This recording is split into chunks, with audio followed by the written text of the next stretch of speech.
मंगल भवन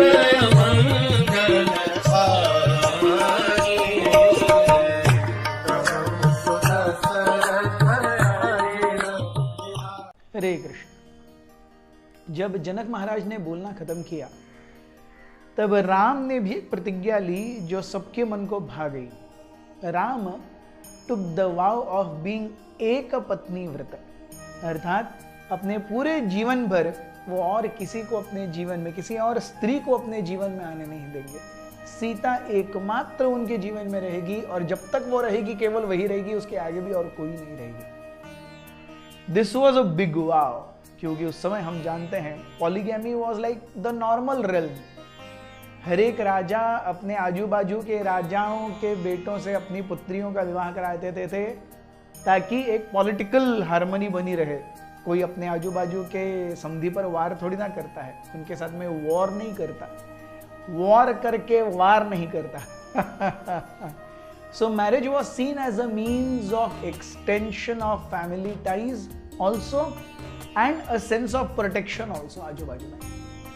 लेकिन यहाँ पर राम ने एक पत्नी व्रत लिया है।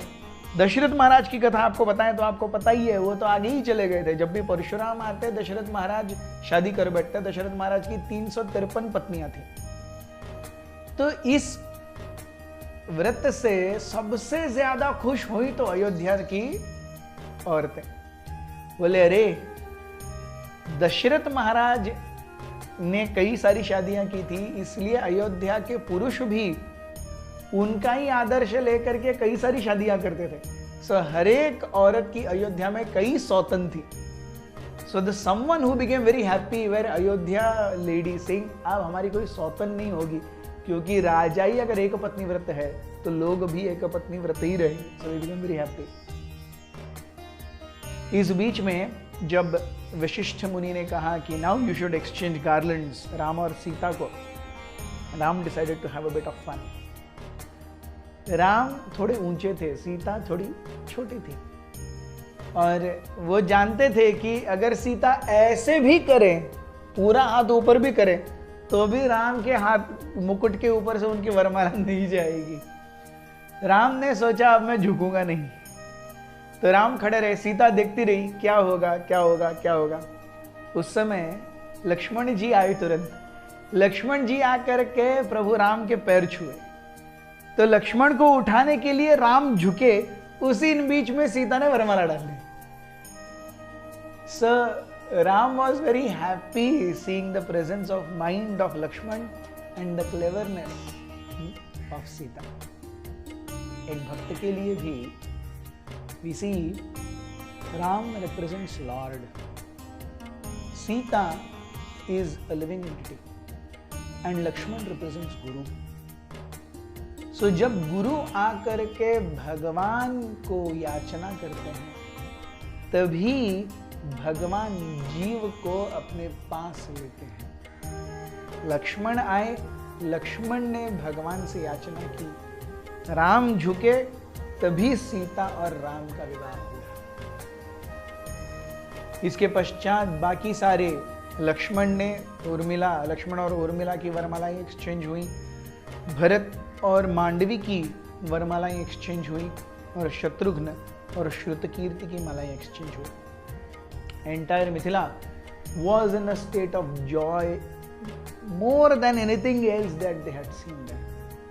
ऐसे जैसे स्वर्ग और वैकुंठ ही नीचे उतर आया था। रात में सारे नगरवासी अयोध्या के और मिथिला के बहुत देर रात तक नाच गा करके, खुशी मना के, खा पी के सो गए। लेकिन एक व्यक्ति थे जो जगे हुए थे, और वो थे विश्वामित्र, क्योंकि ये उनके जीवन का आखिरी दिन था लोगों के साथ। इसके बाद वो हिमालय जाएंगे और हिमालय में प्रभु राम के चरणम कमलों की याद में अपना जीवन बिताएंगे। विश्वामित्र जो कि विश्व अमित्र, जिनका कोई भी मित्र नहीं है, इतने गर्विष्ठ हैं कि उनका कोई मित्र नहीं है, यहां से उनका प्रवास शुरू हुआ और finally it has come to the pretence of Ram and Sita's marriage. इस कड़ी में विश्वामित्र राम के पिता का भी रोल निभाते हैं, उसके बारे में हमने चर्चा की थी। So Vishwamitra is someone who has now given everything to lord Ram. Vishwamitra ने राम को अपने सारे ज्ञान और सारे अस्त्र, सारे शस्त्र, सारी योग्यताएं, सब कुछ राम को अर्पण कर दिया। वो दरवाजा जो वो बहुत पहले खोलना चाहते थे, अल्टीमेटली अब उन्होंने खोला था। इस दरवाजे को अब वो बंद नहीं करना चाहते थे। प्रभु राम की कृपा का दरवाजा। उन्होंने सोचा अब इस भौतिक जगत में रह करके क्या फायदा, मेरे लिए मुझे मेरे राम मिल गए, यही बहुत है। He gave everything to Lord Ram. He remembered the lotus feet of Lord Ram and he went ahead उत्तर। दूसरे दिन सुबह सुबह जब अयोध्या और मिथिला के लोग सो रहे थे, उठने से पहले विश्वामित्र उठ गए और चले गए उत्तर दिशा की ओर। इसके बाद पूरे रामायण में विश्वामित्र का कहीं जिक्र नहीं है, लेकिन हम देखते हैं विश्वामित्र की वजह से ये पूरा कांड जो आने वाले 5-6 एपिसोड्स में खत्म हो जाएगा, इसका नाम बाल कांड है, ये केवल विश्वामित्र की वजह से। So we see how there is no end to the time that we can surrender to the lotus feet of the Lord. There is no end to the extent which we can surrender to the lotus feet of the Lord. And it is never too late. Anybody can surrender. कोई भी भगवान की शरण ले सकता है कभी भी। वो लेने के बाद भगवान के चरण कमलों के जो दरवाजे खुलते हैं, उससे व्यक्ति अजर अमर हो जाता है, जैसे बालकांड के रूप में विश्वामित्र अजर अमर हुए हैं। बहुत बहुत धन्यवाद। हरे